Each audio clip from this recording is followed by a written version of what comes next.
Os versículos usados nos vídeos que traduzimos nem sempre correspondem a versões em português. Muitas vezes precisamos traduzir do original em inglês para fazerem sentido no contexto do vídeo.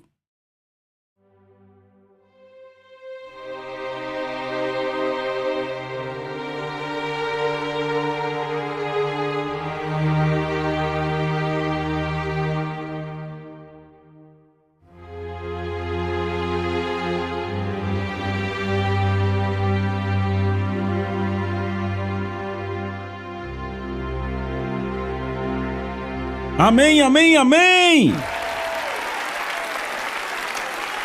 Pai, em nome de Jesus, te amamos, louvamos o seu maravilhoso poder, beleza e santidade. E outra vez, eu te peço que fale conosco, e não só fale, mas transmita aos nossos corações e vidas o espírito do temor do Senhor. E é em nome de Jesus que oramos, cremos e recebemos. E todos que concordam gritam. Vamos lá, louve a Ele mais uma vez. Dê louvor a Ele mais uma vez. Amém, amém, amém, amém. Você pode sentar. Então estamos já na lição 4 do temor do Senhor. Vocês estão gostando? Eu tenho que dizer, vocês são famintos. Demos o nome a essa lição de ordem, glória e julgamento. Ordem, glória e julgamento, certo? A primeira coisa que eu quero fazer nessa lição é continuar a falar da glória de Deus. Sabe, eu vou repetir, você não consegue agarrar o temor do Senhor, o verdadeiro temor do Senhor, a não ser que busque entender o quão grande é a glória de Deus. E eu quero dizer o seguinte, a palavra glória aparece centenas de vezes na Bíblia. Infelizmente, abusaram um pouco dessa palavra nas décadas de 80 e 90. Ela meio que foi usada demais e, na maioria das vezes, fora de contexto, ao ponto de a palavra adquirir um tom negativo. Eu quero eliminar isso. Sabe, porque a glória de Deus é algo tão importante que devemos não só falar dela, mas buscá-la. Você pode dizer amém? Foi o clamor do coração de Moisés. Moisés viu os maiores milagres e ainda assim clamou, me mostre a sua glória. Davi, que foi um rei e teve tudo que um homem podia desejar. Davi clamou e disse o seguinte, ele disse, eu tenho buscado por você, Deus, para ver o seu poder e a sua glória. Salmos 63, verso 2. Sabe, a Bíblia diz que devemos declarar a glória dele entre as nações. É isso que eu estou fazendo nessas sessões. Eu não sei se você percebe, eu estou declarando a glória dele. A Bíblia diz que ele aparecerá em sua glória. Foi o clamor do coração de Paulo, foi o clamor do coração de João. Deve ser o clamor do nosso coração. Você pode dizer amém? Então, o que é a glória de Deus? Podemos falar sobre isso, assim as pessoas não terão arrepios quando ouvirem esta palavra, ok? Porque abusaram dela e usaram ela mal. Estão acompanhando? Então vamos ver o que Moisés disse. Moisés disse em Êxodo 33, 18, ele disse, por favor, me mostre a sua glória. Ele estava lá no monte, 40 dias na presença do Senhor, e finalmente disse, Deus, me mostre a sua glória. Essa foi a paixão dele. Agora, a palavra glória que Moisés usa, a palavra em hebraico é kabod. O dicionário Strongs define essa palavra em hebraico como o peso de algo, mas apenas figurativamente em um bom sentido, ok? Ela também significa, o dicionário a descreve como esplendor ou magnificência. Moisés estava simplesmente dizendo, mostre a si mesmo em todo o seu esplendor magnificente. Então Deus disse, farei toda a minha bondade. Veja, não é interessante? Moisés pede para ver a sua glória e Deus diz, farei toda a minha bondade. Repitam, bondade. Passar diante de você e proclamarei o nome do Senhor. A palavra hebraica para bondade é a palavra tub. Falamos como se fosse T-U-B, mas se escreve T-U-W-B. Esta palavra em hebraico significa bom no sentido mais amplo, ou seja, nada é escondido ou retido. Pegaram isso? Então o que Deus está dizendo aqui é, farei com que toda a minha grandeza, eu não vou me esconder, não reterei nada, passe diante de você.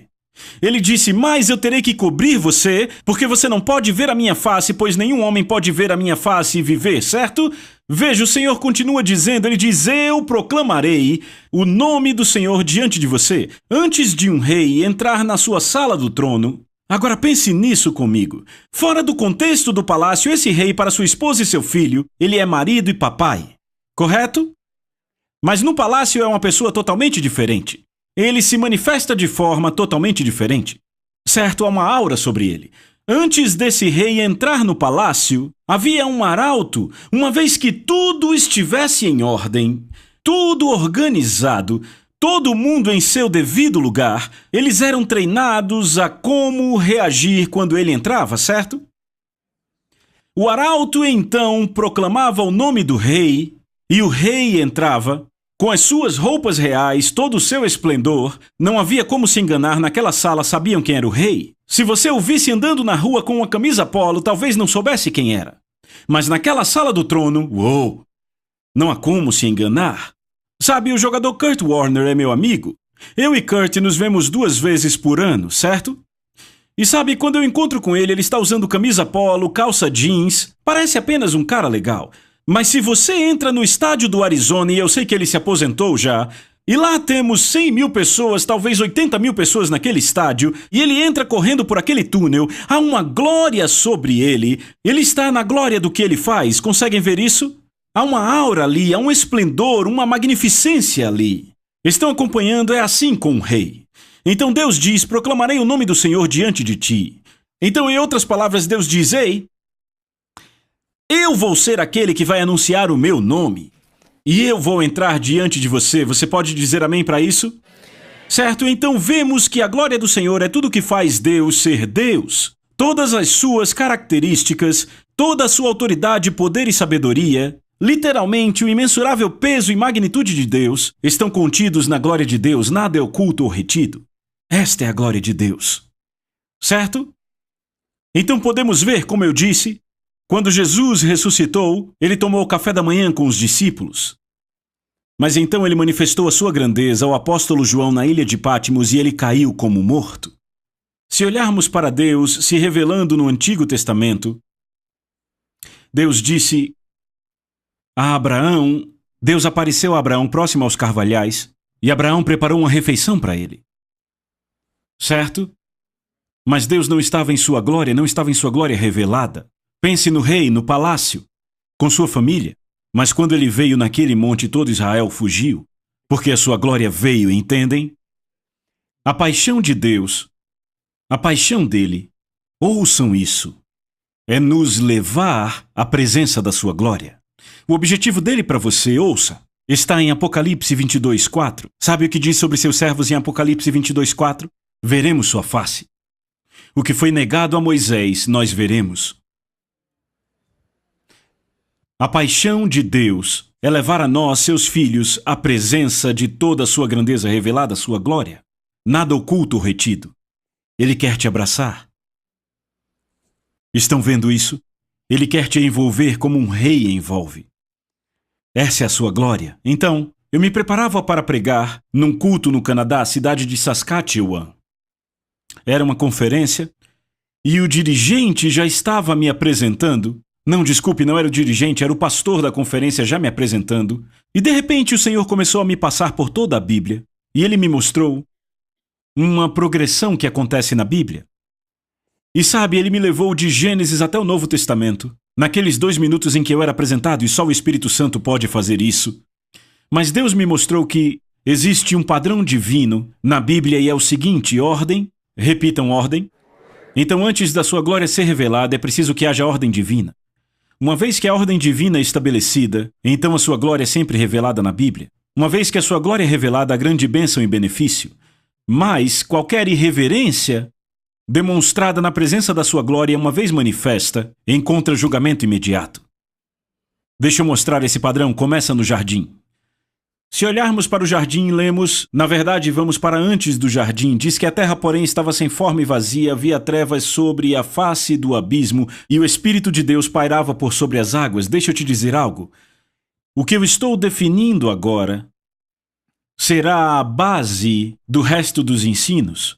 Eu entendo que serei um pouco acadêmico nessa sessão, mas você tem que ficar comigo, ou do contrário, o impacto do que eu vou dizer Nas sessões 5, 6, 7 e 8 não será tão grande se você não me entender. Estão comigo? Então eu serei bem didático por agora. Certo? Então, a Bíblia diz que a terra estava sem forma e vazia, e as palavras no hebraico aqui eu só vou tentar pronunciar são reia e tohu, e significam sem forma e caótica. Então definitivamente vemos que não havia ordem nesse lugar. E então Deus gastou 6 dias para criar a ordem divina, juntando as águas, as árvores, tudo que ele criou, a ordem no meio do caos. Uma vez terminado, 5 dias criando essa ordem, no 6º dia, ele vem e forma o corpo do homem. Agora, você tem que perceber, tudo que forma o seu corpo físico pode ser encontrado na natureza. Mas Deus junta tudo nessa coisa complexa chamada corpo, e uma vez que ele faz isso, a Bíblia diz que ele soprou nas suas narinas o fôlego, o Espírito de Deus, e o homem se tornou ser vivente. Agora, sabe o que é interessante? O homem e a mulher não tinham roupas, certo? A Bíblia diz que estavam ambos nus, o homem e sua esposa, e não se envergonhavam disso, Gênesis 2:25. Todo o resto da sua criação tinha roupa. Peixes tinham escamas, conchas, animais tinham pelo, aves penas. Adão e Eva não tinham roupa, porque o salmista nos diz, Salmos 8:5, ele coroou Adão e Eva com glória e honra. Repitam, glória. A palavra coroar aí é a palavra hebraica atar, que significa circundar ou cercar. Então a razão pela qual Adão e Eva não precisavam de roupas é porque literalmente eles estavam cobertos com a glória de Deus. Veja, quando João viu Jesus, quando estava na ilha de Pátimos, ele o viu em sua glória. Sabe, a glória de Deus era literalmente, eu acredito, a cobertura, as vestes de Adão e Eva. As bênçãos eram indescritíveis. O fruto da terra dava do seu aumento. Os animais em harmonia uns com os outros, não havia tornados, furacões ou terremotos. Não havia doença, enfermidade ou pobreza. Houve grande bênção quando Deus soprou essa glória sobre o homem. Estão acompanhando? Mas o que aconteceu quando o homem pecou? Quando ele irreverentemente pensou que ele poderia se tornar como Deus, houve julgamento instantâneo, e agora Adão foi lançado fora do jardim, a terra passou a dar seu fruto por esforço, haveria então doença, enfermidade, sofrimento, pobreza, tudo isso veio sobre a humanidade. Por quê? Porque Deus pôs Adão sobre a criação. Quando Adão caiu, tudo debaixo de Adão caiu. É por isso que a natureza agora aguarda com dores de parto pela manifestação dos filhos de Deus. A natureza clama pelo momento em que nós outra vez seremos restaurados à sua glória. Jesus governará essa terra conosco e a natureza será liberada do cativeiro em que Adão a pôs. Leões então comerão grama e crianças poderão brincar próximas a ninhos de cobras. Estão comigo? Será um grande dia. Você diz amém para isso? Então, avançamos alguns milhares de anos e Deus encontra um amigo cujo nome é Abraão. Ele diz a Abraão: seus descendentes serão estrangeiros, de fato serão oprimidos em terra estrangeira, chamada Egito. Depois de 430 anos de opressão, Deus então levanta um libertador. Repitam, libertador. O nome do libertador é Moisés. Ele liberta o povo de Deus do Egito e então eles chegam no monte, como já falei, de onde o povo de Israel foge. Então Deus diz: ei, o meu desejo, a minha paixão é habitar com o meu povo em minha glória, certo? Porque Deus diz em Êxodo 25:8, e me farão um santuário para que eu possa habitar no meio deles. Então, em outras palavras, como Deus não pôde se revelar abertamente, o monte provou isso. Ele disse: é preciso construir um santuário, onde eu possa pôr a minha glória, a minha própria grande presença poderá habitar nesse santuário, e eu poderei ficar perto deles, porque Deus deseja estar perto de nós. Certo? Então ouçam o que acontece. Deus dá a Moisés detalhes específicos de como construir esse santuário. Seu padrão é de acordo com o céu. Moisés passa um ano, todos aqueles homens habilidosos passam um ano para construir o santuário chamado tabernáculo, certo? E nós lemos, está em Êxodo capítulo 4, verso 33, então Moisés terminou o trabalho. Ele terminou a obra do tabernáculo, temos a ordem divina, diga ordem divina. Diga de novo. Certo, uma vez que temos a ordem divina, o que acontece no versículo seguinte? Então, a nuvem cobriu a tenda da congregação. e a glória do Senhor encheu o tabernáculo. Então veja, a nuvem cobriu o tabernáculo, mas a glória o encheu. Certo? Então a glória de Deus não é uma nuvem. Deus apenas teve que cobrir a sua glória com uma nuvem, porque não poderiam suportá-la. Estão acompanhando? E diz que Moisés não podia entrar no tabernáculo porque a glória do Senhor o enchera. Se você pensa em Deus, pense no fogo consumidor, mas não pense no fogo consumidor como o sol, porque o sol tem pontos escuros nele. Não pense no raio laser, porque o raio laser também tem pontos escuros.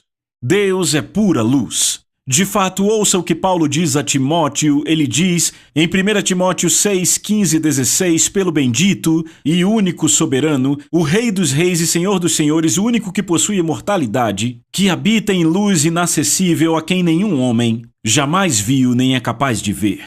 Paulo pôde escrever isso porque ele experimentou um pouco disso na estrada para Damasco. Ele disse a um rei ao meio-dia, imagine meio-dia, céu aberto no Oriente Médio, o sol muito brilhante refletindo em todas as rochas, mas Paulo diz ao meio-dia ao rei, eu caminho fora, vi uma luz no céu, mais resplandecente que o sol que brilhou ao redor de mim e de todos que viajavam comigo. Paulo nem viu a face de Jesus, ele perguntou, quem és tu, Senhor?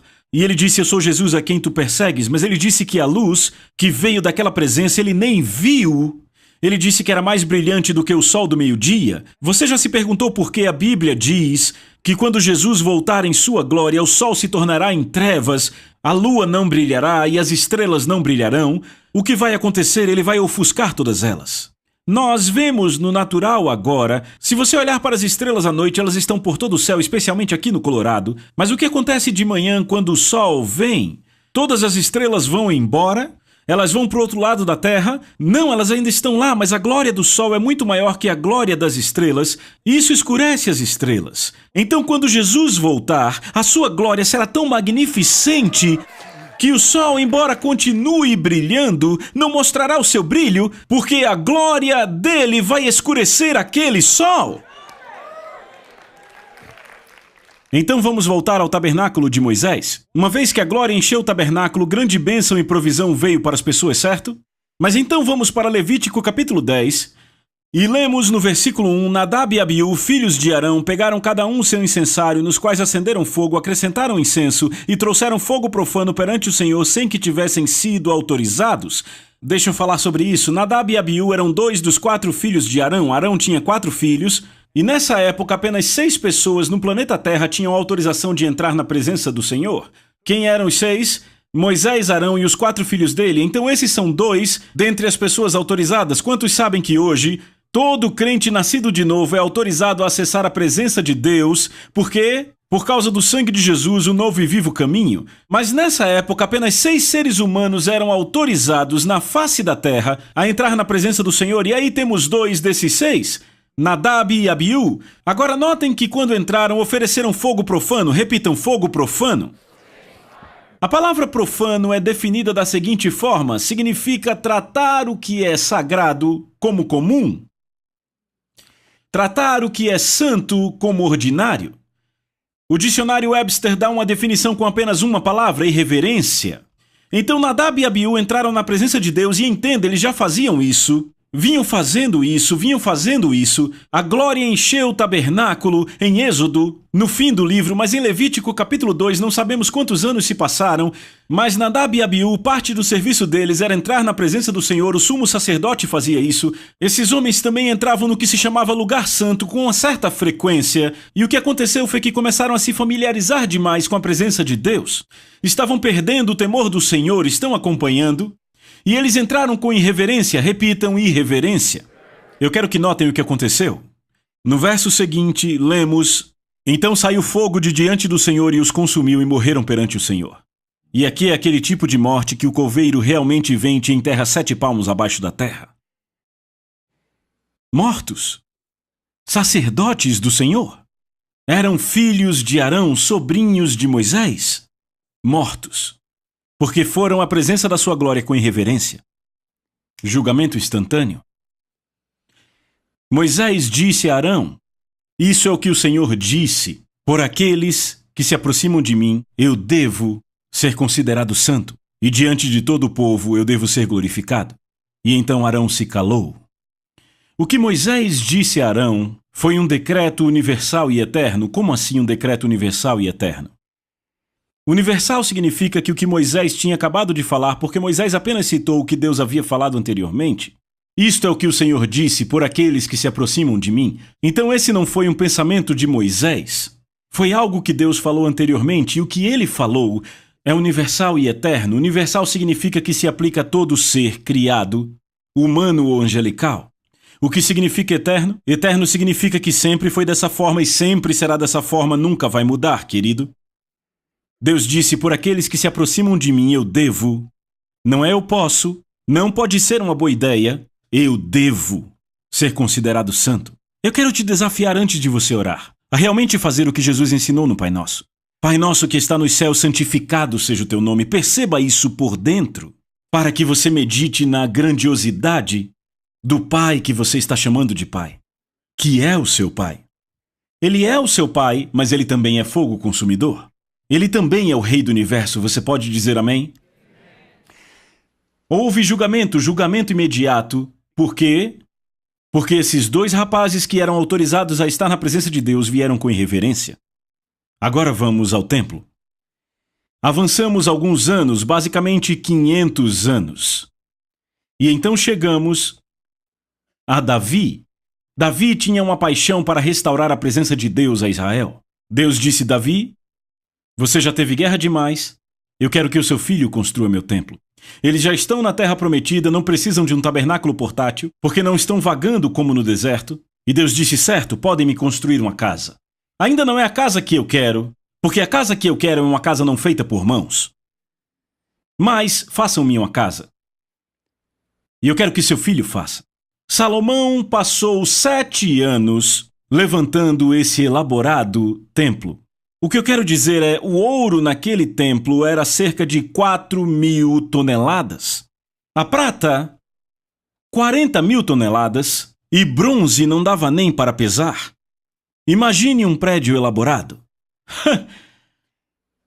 Salomão está trabalhando nesse tabernáculo há 7 anos. Salomão e todos os seus habilidosos trabalhadores e construtores. Chegamos em 2 Crônicas 5:1 que diz, então todo o trabalho que Salomão havia feito para a casa do Senhor estava terminado. Ordem divina, repitam, ordem divina. Salomão então juntou todo Israel em Jerusalém, onde o templo ficava. E no verso 7 lemos que todos os sacerdotes se santificaram em preparação para a presença do Senhor. Não haveria nenhuma irreverência porque esses sacerdotes lembravam dos seus antepassados Nadab e Abiú. O verso 12 nos diz que havia 120 sacerdotes que se santificaram. Repita, 120. Eu quero que você lembre disso na próxima sessão. Verso 13 diz, quando todos os 120 cantores e trombetas estavam como um, repitam, como um, lembre disso na próxima sessão, para tocar em uníssono ao Senhor. Então veja, versos 13 e 14, então a casa do Senhor se encheu com uma nuvem, e os sacerdotes não puderam continuar ministrando por causa da nuvem, pois a glória do Senhor encheu a casa do Senhor. Então Deus, em sua grandeza, encheu aquele templo. Por isso ninguém podia entrar. Sabe, a sua glória manifesta encheu aquele templo. Imaginem que visão aquilo foi. Estão comigo? Mais uma vez, vemos ordem divina, o templo sendo construído por 7 anos, e quando a ordem divina ocorre, então a gloriosa presença de Deus se manifesta e vemos bênçãos, prosperidade, como Israel nunca tinha experimentado. Sob o governo de Salomão, houve prosperidade e bênção como Israel nunca tinha experimentado. Certo? No entanto, assim como antes, a irreverência começou a chegar. E 2 Crônicas 36, de 14 a 16, diz que todos os chefes dos sacerdotes e o povo se tornaram mais e mais incrédulos. O Senhor Deus dos seus ancestrais repetidamente enviou seus profetas para avisá-los, pois tinha compaixão do seu povo e do seu templo, mas o povo zombava desses mensageiros de Deus e desprezava suas palavras, escarnecia dos profetas até que a ira de Deus não pôde mais ser contida. Eles ridicularizavam os mensageiros, perderam totalmente o temor do Senhor. Agora vejam o julgamento, 2 Crônicas 36, de 17 a 19. Então o Senhor trouxe o rei da Babilônia contra eles. Os babilônios mataram os jovens de Judá, ao ponto de persegui-los até o templo, não tendo pena do povo, matando tanto jovens quanto velhos, homens e mulheres, doentes e sãos. Deus os entregou a Nabucodonosor, e seu exército pôs fogo no templo de Deus, derrubou os muros de Jerusalém, queimou todos os palácios e completamente destruiu tudo de valor. O julgamento chegou de novo. Então vemos o padrão no Velho Testamento de ordem, glória e julgamento. Agora chegamos no novo santuário. Repitam, um novo santuário. A hora então chegou e vamos avançar para o tempo de João Batista e Jesus. Chegou o tempo em que Deus habitaria no templo que ele sempre desejou habitar, ou seja, o templo do ser humano, certo? E então como esse processo começa? Temos que ter ordem divina. E quem é aquele que traz a ordem divina? Seu nome é João Batista. João Batista é chamado o princípio do Evangelho de Jesus Cristo, está em Marcos capítulo 1, verso 1. Alguns acreditam que João Batista era um profeta do Velho Testamento. Eu não acredito nisso, porque ele está no começo de todos os 4 evangelhos. E de fato, Marcos diz que ele é o princípio do Evangelho de Jesus Cristo e começa a falar do seu ministério. Se formos para o que Jesus disse em Lucas 16:16, a lei e os profetas foram até João. Ele não disse a lei e os profetas profetizaram até mim. Isso porque João Batista é o princípio do Evangelho de Jesus Cristo. O que João pregou? João pregou um batismo de arrependimento, amém? O anjo disse o seguinte, e converterá, Lucas 1,16, muitos dos filhos de Israel ao Senhor seu Deus, e habilitar, repitam, habilitar, ordem divina, habilitar para o Senhor um povo preparado. Isaías disse a mesma coisa, o anjo estava apenas citando o que Isaías havia dito sobre João. Voz que clama no deserto, preparai o caminho do Senhor, endireitai no ermo vereda nosso Deus. Todo vale será aterrado e nivelados todos os montes e outeiros. O que é tortuoso será retificado e os lugares escabrosos aplanados. A glória do Senhor se manifestará. Então notem Isaías dizendo que haverá um nivelamento, o que é tortuoso, os lugares escabrosos. Sabe, quando você vai construir uma casa, o que tem que fazer? Tem que nivelar a terra. Você já viu como se constrói um grande edifício, vários caminhões de terra entrando e saindo o tempo inteiro? Eles pegam aquela terra, nivelam e deixam plano, certo? Essa era a tarefa de João. Livrar-se de todo o orgulho dos homens, a bagunça religiosa, a hipocrisia que havia no povo de Deus. Ele veio, expôs isso, tratou disso, pregando um batismo de arrependimento. A palavra batismo significa imersão, um arrependimento completo e integral. Este é o princípio do Evangelho. É por isso que eu não consigo entender como é possível pregar o Evangelho sem arrependimento. É uma das doutrinas fundamentais. Se olharmos no livro de Hebreus, uma das doutrinas elementares é o quê? Arrependimento de obras mortas. E então fé para com Deus. É, primeiro de tudo, nivelar o chão, derrubar as montanhas do orgulho, restaurar o temor do Senhor, porque para vós que temeis ao Senhor, essa mensagem, essa salvação foi enviada. Amém? O que acontece é que se você prega um evangelho sem o batismo do arrependimento, você acaba tendo uma igreja construída sobre um terreno instável, uma base em falso. Ela não foi nivelada. E você acaba com uma torre de Pisa inclinada. E você se torna um símbolo e uma referência para gerações que virão. Eu não quero que a minha geração seja referida pelas pessoas balançando a cabeça negativamente, dizendo que éramos um bando de tolos por aqueles que virão nas próximas gerações. Por isso que precisamos de pregadores que pregarão não só as boas novas do Evangelho, mas pregarão o requisito que é o batismo do arrependimento, a saída das obras mortas para o Deus vivo. Você pode dizer amém? Então, uma vez o trabalho de João completo, o que aconteceu? Bem, lá vem Jesus. Ele é o sábio construtor, diga o sábio construtor. Jesus vem e a Bíblia diz, porque ninguém pode lançar outro fundamento senão Jesus. João veio, nivelou o solo, deixou o plano, e Jesus lança o fundamento para construir o templo de Deus, onde ele habitará para todo sempre, e esta é a igreja. Você está comigo? Então Jesus passa 3 anos e meio nos mostrando a forma de Deus, a forma do reino. Ele vem pregando as boas novas do reino. Você tem que lembrar, ele pregou na linha de João, porque a lei e os profetas foram até João. O que Jesus está dizendo é: eu posso trazer as boas novas do reino porque nós já tratamos da parte do arrependimento. E não é interessante que os coletores de impostos, a máfia, os soldados que receberam João, receberam Jesus, os fariseus que foram contra João, foram contra Jesus. O solo deles não estava preparado. Então o passo final no processo foi o sacrifício do Cordeiro de Deus, que é Jesus. Se olharmos para o tabernáculo, na fase final, Arão ofereceu uma porção de cordeiros. Salomão, um pouco antes da glória invadir o templo, ele ofereceu cordeiros. Está comigo? Jesus foi o cordeiro sacrificial e ele entregou sua vida, e Deus o ressuscitou depois que ele morreu na cruz. Deus o ressuscitou e ele aspergiu seu sangue diante do trono de Deus. De uma vez, para sempre. Uma vez já valeu para sempre. Não precisamos mais sacrificar cordeiros, bodes, touros, uma vez por ano. Agora, a obra foi consumada. Então agora nós vemos o tabernáculo preparado e partimos para a parte da glória. Repitam, glória. Vá para Atos capítulo 2 e lemos: ao cumprir-se o dia de Pentecostes, estavam todos reunidos no mesmo lugar. Veja, havia 120 homens reunidos ali naquele lugar. Vocês lembram que acabamos de ler em Crônicas? 120 sacerdotes, certo? De repente veio um som do céu como de um vento impetuoso e encheu toda a casa onde estavam assentados. E apareceram distribuídas entre eles línguas como de fogo, e pousou uma sobre cada um deles. Todos ficaram cheios do Espírito Santo. Primeiro eu quero dizer, esqueça aquelas imagens que você viu na escola dominical. Aqueles caras com os mantos e aquelas... parecem uns isqueiros em cima das cabeças deles. Aquilo não aconteceu assim. Eu disse, não aconteceu assim. Eles foram batizados no fogo. A palavra batismo, ela vem de submergir, ela traz a ideia de imersão.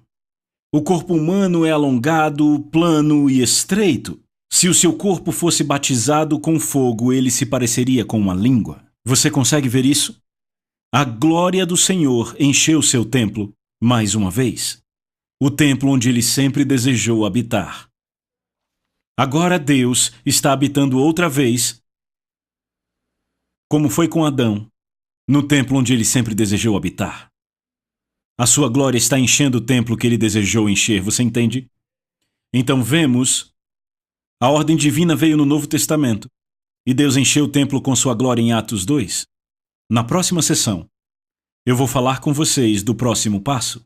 E você sabe qual é o próximo passo, o julgamento.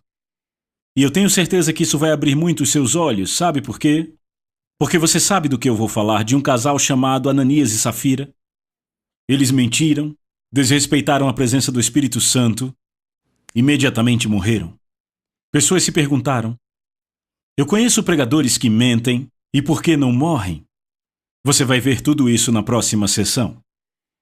E tudo vai fazer sentido para você, porque deixa eu te dizer uma coisa. O desejo de Deus é nos pôr de volta ao lugar onde andamos na sua glória. Porque Isaías profetizou que nos últimos dias as trevas cobrirão a terra, a escuridão os povos, mas a glória do Senhor resplandecerá. Está nos nossos corações. Ele pôs a glória dele em nossos corações. Mas ele disse, resplandecerá sobre nós. E eu vou falar sobre algumas coisas nas próximas sessões que vão fazer o seu espírito dançar, acredite. Eu estou dizendo. Então não perca a próxima sessão.